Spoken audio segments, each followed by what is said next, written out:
গতকালকে আমি আমার পরীক্ষার ফর্ম ফিল আপ করানোর জন্য আমার কলেজে যাই। তো আমাদের কলেজের একটা নিয়ম হচ্ছে যে আমাদের কলেজের ভর্তি, ফর্ম ফিল আপ, তারপর হচ্ছে মাসিক বেতন, এই সমস্ত কিছু এগুলো ব্যাংকে জমা দিতে হয়। তো আমি ব্যাংকে জমা দেওয়ার জন্য ব্যাংকে গেছি। তখন আমার গলার মধ্যে আমার কলেজের যে আইডি কার্ড ছিল ওটা ঝুলানো ছিল। তখন আমি উনার হাতে টাকা দেওয়ার পরে, তো উনি আমার দিকে তাকাইছে, তাকানোর পরে বলতেছে এই তোমার, আর উনি খুব মানে আমাকে ভালো জানুক বা উনি হয়তো আমাকে ব্যক্তিগতভাবে চিনে না, বা আমার ভালোর জন্য বলছে যে তোমার গলায় আইডি কার্ডটা ঝুলানো কেন, তুমি এটা পকেটে রাখো। পরে ওই ব্যাংকের আবার একজন কর্মকর্তা ছিল, উনি আমার সম্পর্কে মামা হয়। পরে হঠাৎ মামা আসলো আমার কাছে, আমি সালাম দিলাম, মামা কেমন আছেন। পরে ওই মামার যে কলিগ উনি বলতেছে, মানে মামাকে বলতেছে উনি কি আপনার কিছু হয়? তো মামা বলতেছে হ্যাঁ, ওটা আমার ভাগনা। পরে বলতেছে উনাকে বলেন যে এই আইডি কার্ডটা খুইলা পকেটে রাখতে। আচ্ছা, এটা কেন বলছে এটা পরে আসতেছি। এরপর আমি টাকা জমা দেওয়ার পরে কলেজে যাব। কলেজে যাওয়ার আগে দিয়ে আমার কলেজের এক টিচার, উনি আমার মামা, আহ, উনি অনেক আছে কয়েকদিন ধরে খুবই অসুস্থ। পরে আমি উনাকে দেখতে গেছিলাম।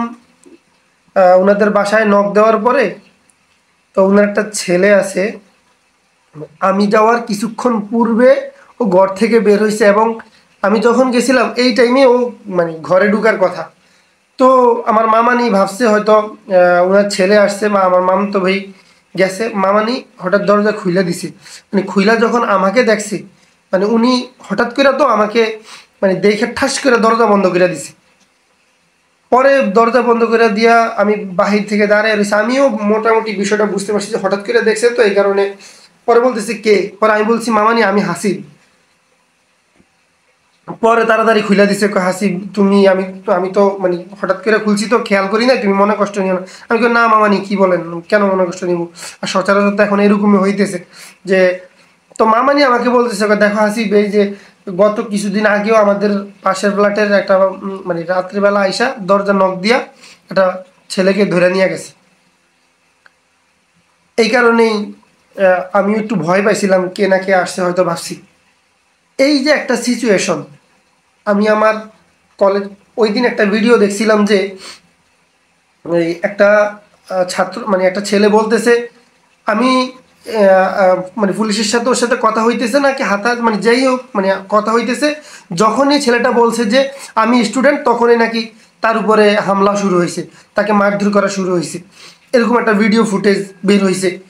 তারপরে একটা ছেলে ওই দিন রিক্সা দিয়ে যাচ্ছে, হঠাৎ করে পুলিশ তাকে নামায়া মানে নিয়ে যাইতেছে। পরে ওই ছেলের মা কান্না করে বলতেছে, মানে চিৎকার দিয়ে বলতেছে আমার ছেলে পড়ে না, আমি ওরে মাত্র বাজারে পাঠাইছি, আমার ছেলের ছাইরা দেন। হয়তো এই ভিডিওগুলো ওনাদের চোখে পড়ছে বিদায় ওই আমাকে বলছে যে তুমি ইয়া করো, এই আইডি কার্ডটা তোমার পকেটে রাখো। এখন কথা হচ্ছে আমরা কোথায় নিরাপদ? আমি একজন স্টুডেন্ট হিসাবে আমি নিরাপদ না, আমি একজন সাধারণ মানুষ, এমতো অবস্থায় আমি নিরাপদ না। এরপরে আরেকটা আহ, ছবি সবার চোখে পড়ছে কিনা আমার জানা নাই। ছবিটা হচ্ছে একটা এই কি বলে বারান্দার গ্রিল ছিদ্র কইরা একটা বুলেট আইসা একটা বাচ্চার মাথায় আঘাত করছে। বাচ্চাটা তখন তার বাবার কোলে ছিল। তারপরে আমি ঘরেও সেফ না, আমি বাহিরেও সেফ না, আমি স্টুডেন্ট হিসাবে সেফ না, আমি একজন সাধারণ মানুষ হিসাবে সেফ না। তাহলে কি আমরা এই দেশে জন্মগ্রহণ করে, আমাদের জন্ম এই দেশে হয়ে কি ভুল হইছে?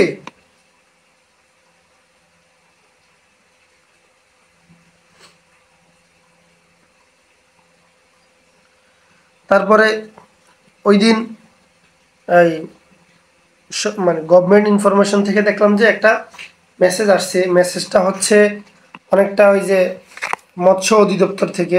মেসেজটা যদি একটু আপনাদেরকে শোনাই, সেটা হচ্ছে,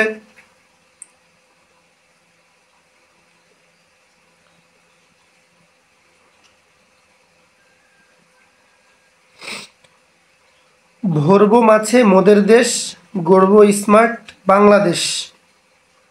আচ্ছা, এখন কথা হচ্ছে, এই মাছ কে খাবে? যখন কোনো স্টুডেন্ট বোর্ডিংয়ে থাকতো, যেমন আমি যখন ছোটোবেলায় বোর্ডিংয়ে থেকে পড়াশোনা করতাম, তখন আমার মা কী করতো, এই মাছ মাংস এটা সেটা রান্না কইরা মাঝে মাঝে আমার বাবাকে দিয়ে পাঠাইতো। এখন আমি যদি বেঁচে না থাকি, আমাকে যদি গণহারে হত্যা করা হয়, আমাকে যদি স্টুডেন্ট হিসাবে বাঁচতে দেওয়া না হয়, আমাকে যদি একজন সাধারণ মানুষ হিসেবে বাঁচতে দেওয়া না হয়, তাহলে এই মাছ কে খাবে? এই মাছ কে খাবে?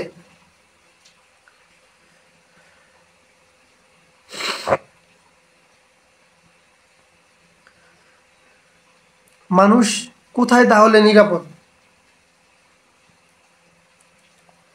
ওই দিন একটা নিউজে দেখলাম যে অনেকগুলা মেয়ে মিলা, 10-12টা মেয়ে মিলা একটা মেয়েকে মারতেছে। মানে এটা কতটা নির্মম হইলে এই কাজগুলা করতে পারে? কোনো মেয়ে কি কোনো মেয়েকে মারে? মানে মানে মাথায় ধরে না, এমন এমন ঘটনা ঘটতেছে আমাদের দেশে। এমন এমন সিচুয়েশনের মধ্যে সাধারণ মানুষ, শিক্ষার্থী, জনগণ পড়তেছে, যেগুলো সুস্থ মাথায় চিন্তা করা যায় না। তাহলে আমরা কোথায় নিরাপদ? আমরা নিরাপদটা কোথায়?